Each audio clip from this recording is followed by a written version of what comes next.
Hello everyone, I hope you all are doing great. So in this lecture we will talk about the theoretical aspects of expenditure method. Let's start with it. So expenditure method बेटा count करता है economy में different sectors के expenditure को. कौन कौन से sectors होते हैं? House holds, government, firms and rest of the world. चारों का एक्सपेंडिचर डिफरेंट टाइप्स का होता है.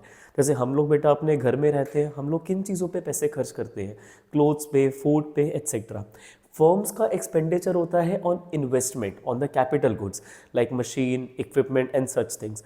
गवर्नमेंट का एक्सपेंडिचर होता है बेटा law, order, defence and such things पे. और बाकी रेस्ट ऑफ द वर्ल्ड किन चीज़ों पे एक्सपेंडिचर करता है? हमारे इंडियन प्रोडक्ट्स पे. तो जो भी सामान हम बाहर एक्सपोर्ट करेंगे वो एक्सपेंडिचर किसका होगा? फॉरेनर्स का होगा, रेस्ट ऑफ द वर्ल्ड का होगा. चारों टाइप्स के एक्सपेंडिचर को जब हम प्लस करते हैं तो कंट्री का जीडीपी एस्टिमेट होकर आता है. तो this is one of the way to calculate GDP of the country. तो जो भी लोग फैक्टर इनकम अर्न करते हैं बाय गिविंग देयर सर्विसेज, तो like rent, profit, interest, they spend it, right? So that is added up together to calculate GDP of the country. Now expenditure method का एक alternate नाम भी है बेटा income disposal method. Remember, अगर आपको numerical आता है solve it using income disposal method, तो काफ़ी बार बच्चे जल्दबाजी में COE, OS और MI ले लेंगे जो कि इनकम मेथड के कंपोनेंट्स होते हैं. तो इनकम कैसे डिस्पोज हो रही है, दैट इज एक्सपेंडिचर मेथड. तो बी क्लियर अबाउट इट. तो you have to ultimately add up 4 things to calculate GDP of the country. Private final consumption expenditure, basically जो एक्सपेंडिचर हाउस होल्ड्स करते हैं ना वो यहाँ पर आता है, और जो गवर्नमेंट करती है वो यहाँ पर आएगा. इन्वेस्टमेंट की 3 कैटेगरीज होती हैं and lastly net exports. We add up these 4 things to arrive at GDP of the country. Now the very first component is private final consumption expenditure. इसमें 2 चीज़ें आती हैं, एक household final consumption expenditure and जो non profit institutions होते हैं जो house holds को सर्व करते हैं. कभी कभी ये दोनों कंपोनेंट सेपरेटली गिवन होते हैं, आप उनको ऐड करके ये फर्स्ट कंपोनेंट को बनाओगे, एंड समटाइम्स आपको ये डायरेक्टली गिवन होगा as private final consumption expenditure. इसका बेटा एक ऑल्टरनेट नाम भी होता है प्राइवेट एक्सपेंडिचर या फिर personal consumption expenditure. If these 3 names are coming up, be clear about it. This is the very first component, that is private final consumption expenditure. एक नोट यहाँ पर दिया हुआ है जिसको मैं समराइज कर देता हूँ. अब कोई इंडियन पर्सन अगर किसी फॉरेन कंट्री में जाता है for a period of less than 1 year, तो जो भी पैसे वो अब्रॉड में खर्च करेगा ना वो इंडिया के प्राइवेट फाइनल कंजम्पशन में काउंट होंगे. कोई भी फॉरेनर अगर इंडिया में आता है टूरिज्म के लिए for a period of less than 1 year, whatever amount he will spend in India will not be a part of this expenditure. It will be deducted from it. So ultimately हमारे लोग चाहे India में पैसे खर्च करें या abroad में, दो जो हमारे रेजिडेंट्स हैं, B clear about it.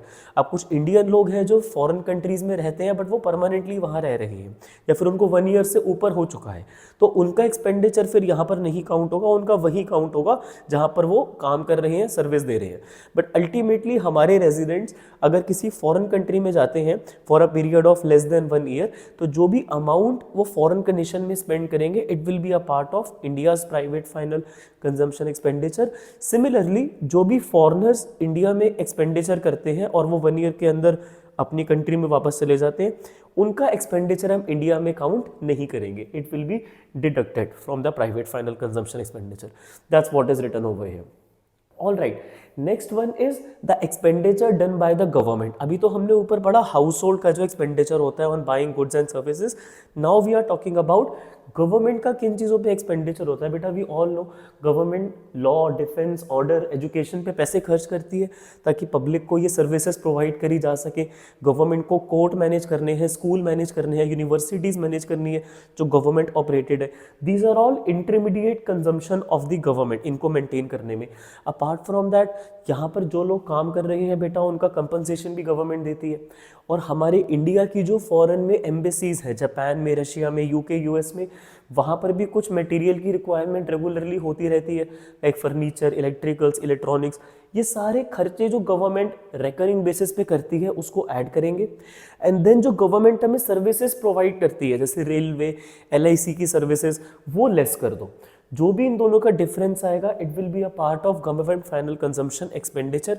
Late me tell you one thing, in 12th class numerical आपको ये डायरेक्टली ही गिवन होगा, but for higher level purposes बेटा इंटरमीडिएट जो कंजम्पशन गवर्नमेंट की होती है for maintaining law order defence education, और जो सैलरीज वो अपने गवर्नमेंट कंपनीज के स्टाफ को देते हैं, और फॉरेन में जो एम्बेसीज की मेंटेनेंस है वहाँ के लोगों की सैलरीज एंड जो वहाँ पे एक्सपेंडिचर करा जा रहा है, इन सब चीज़ों को एडअप करा जाएगा और उसको सब्ट्रैक्ट करा जाएगा जो गवर्नमेंट हमें सर्विसेज प्रोवाइड कर रही है, लाइक रेलवे एंड ऑल, हम उसके उन्हें पेमेंट करते हैं ना, तो वो लेस कर देंगे।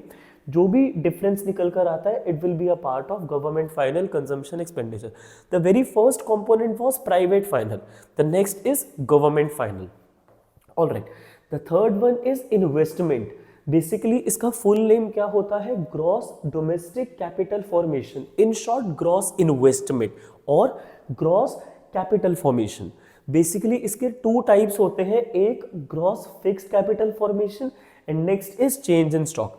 बेटा कैपिटल कितनी फॉर्म हुई, मतलब कितना इन्वेस्टमेंट हुआ कंट्री में। इन्वेस्टमेंट करने वाले मेनली तीन सेक्टर्स बेटा, firms, households and government. Firms investment करती है on these things on your screens, and then बेटा हाउसहोल्ड्स का एक्सपेंडिचर होता है हाउसेज में, एंड गवर्नमेंट एक्सपेंडिचर करती है रोड्स ब्रिजेस में।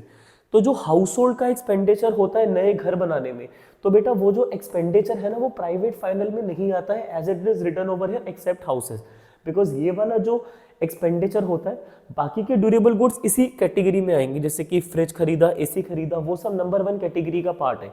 बट अभी जो मैं आपको नंबर 3 करवा रहा हूँ, हाउस होल्ड, बेटा घर बनाना इज एन इन्वेस्टमेंट, तो it will be a part of number B component, that is residential construction. ये तीनों टाइप्स की इन्वेस्टमेंट को जब हम ऐड करते हैं by the government, household and firms, we arrive at gross fixed capital formation. Then एक year में कितने raw material, semi finish goods and finish goods और ऐड हुए हैं, जो अनसोल्ड रह गए वो इस साल सेल नहीं हुए बट बने तो इस साल में है या फिर अंडर द प्रोसेस इसी ईयर में है, तो they will also be added in this year only by the difference of closing and opening stock. We talked about it in value added method as well, remember. So ultimately gross fixed capital formation and inventory investment or change in stock, when you add up number 1 and number 2 component, you arrive at gross domestic capital formation. So right now we have talked about 3 points: private final, government final and gross domestic capital formation. And be clear about it. I'm telling you a very good hack for the numerical, so that आपकी इस expenditure method के numerical में कोई गलती ना हो जब आप इसको करोगे ना बेटा। तो यहाँ पे जैसे आपको अल्टीमेटली डोमेस्टिक कैपिटल फॉर्मेशन की रिक्वायरमेंट है, but sometimes in the numerical examiner will give you fixed capital formation. तो if this fixed word is coming, ठीक है, यहाँ वाला फिक्स बेटा मैं एक बार दोबारा लिख देता हूँ, if this fixed word is coming you have to add change in stock. If you see gross fixed capital formation, ultimately you will need to add change in stock to it to arrive it at gross domestic capital formation. And sometimes मैं जैसे अभी यहाँ पर mark करने लगा था कि कभी कभी ना बेटा ये नहीं दे रखा होता, तो आपको फिर business fixed investment, residential construction investment and public investment, तीनों को आपको ऐड करना पड़ेगा to arrive at gross fixed capital formation, and later you will be adding change in stock to arrive at gross domestic capital formation.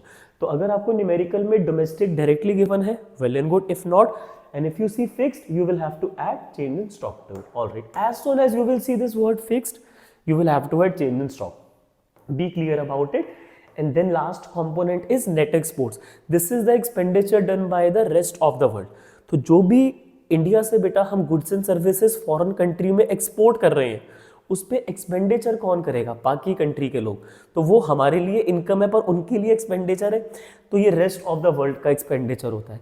And we have to subtract imports also, क्योंकि वो expenditure हम लोग कर रहे हैं उनके material पे। अगर हम कोई भी प्रोडक्ट जापान से इंडिया में मंगवाते हैं तो वी आर पेइंग देम, तो वो माइनस होगा, और अगर हम उन्हें कुछ सेल करते हैं वो हमें पे करेंगे तो वो हमें ऐड करना है। Basically exports minus imports will be this net exports. तो एक्स स्टैंड्स फॉर एक्सपोर्ट्स। बेटा एक्सपोर्ट्स में सेकेंड लेटर एक्स से हमने एक्स लिया है, इंपोर्ट्स में सेकेंड लेटर एम से हमने एम लिया है। ये इकोनॉमिक्स का एक नॉमेनक्लेचर है। एक्सपोर्ट्स को एक्स लिखा जाता है, इंपोर्ट्स को एम लिखा जाता है in macro economics. So you have to just subtract these two to arrive at the net exports. Okay, so ultimately how is this method now used? चारों सेक्टर को हम डिफरेंट कर देंगे, household, government, firms and rest of the world. चारों का expenditure जब हम categorise कर देंगे, हाउस होल्ड्स का, गवर्नमेंट का, फर्म्स का and rest of the world का, तो बेटा जो हमारा आंसर निकल कर आता है ना उसको हम जीडीपीएमपी बोलते हैं। Fine, it is called as GDPMP. तो जीडीपीएमपी से अगर हमें सपोज करते हैं डोमेस्टिक इनकम पर जाना है तो ग्रॉस इन्वेस्टमेंट से नेट इन्वेस्टमेंट के लिए डेप्रिसिएशन सब्ट्रैक्ट होगा, देन दोनों तरफ डोमेस्टिक इनकम है तो ज़्यादा कुछ चेंज करने की रिक्वायरमेंट नहीं है। मार्केट प्राइस से फैक्टर कॉस्ट के लिए आपको नेट ऑफ इनडायरेक्ट टैक्सेस को सब्ट्रैक्ट करना पड़ेगा। तो once you have calculated the domestic income, all you have to do is to add NFIA to it, that is net factor income from abroad, and you will arrive at national income of the country. Okay, so that is the steps of expenditure method. Now what things we should be taking care of while using this method? The very first thing to be taken care of is that कि intermediate goods will not be considered. अगर but government का consider होता है, बाकी firms का, households का नहीं consider होता है, ठीक है। अब देखो households तो कोई intermediate goods पे पैसे खर्च करते ही नहीं है, but firms को raw material खरीदने हैं, और कुछ बेटा shops होती है जो resale purposes के लिए सामान खरीदती है, तो वो सब expenditure नहीं, because when they will sell the final product in the market, they will include the intermediate goods value within it only, ठीक है। Transfer payments like lottery, pension, scholarship, ऐसी इनकम पे जो खर्चा हो रहा है वो काउंट नहीं होगा। सेकेंड हैंड गुड्स का एक्सपेंडिचर काउंट नहीं होगा, ब्रोकरेज काउंट होगी। Then financial assets like shares, debentures, bonds अगर आप खरीदते हो तो that will not be a part of expenditure method, because ये फाइनेंशियल एसेट्स है, पेपर एसेट्स होते हैं। एंड देन अगर आप खुद अपनी कंपनी में एम्प्लॉयज़ के लिए कुछ प्रोडक्ट बना के उनको डिस्ट्रीब्यूट करवा देते हो, सपोज करते हैं कि आपकी कंपनी मोबाइल डिवाइसेस बनाती है, आपने अपने स्टाफ को मोबाइल बना के प्रोवाइड कर दिए फ्री ऑफ चार्ज, तो बेटा उसमें अमाउंट नहीं आया कुछ, तो जो भी अमाउंट उसमें होना चाहिए फ़ोन का, it will be a part of this expenditure method. I believe the topic is clear to all of you. Still, if you have any doubt, difficulty in this expenditure method theoretical part, feel free to ask to me in the comment section or on my Insta handle. This is it for today. Thank you for listening me so patiently. Have a nice day.